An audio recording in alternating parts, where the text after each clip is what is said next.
Ruth Evans o Cwrdd, o Minciau Cwm Gwendraeth yn wreiddiol. Dwi wastad wedi byw yn ardal Cwrdd.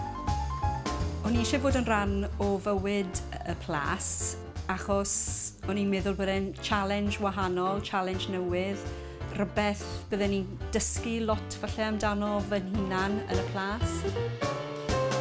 Fi'n edrych mlaen i fi mewn i'r Plas, i jyst cael twelwch, dim ffôn, dim teledu, profi bywyd gwahanol. Byddwn ni'n disgwyl bod bywyd 1910 yn bywyd anodd, caled, oriau hir, lot o lanhau, lot o goginio, lot o paratoi bwyd, lot o clynhau'r silfer, ôl bwyd o'r ardd, falle bywyd organig fel o'n nhw'n byw yr adeg ni, cael cig o'r ffarm.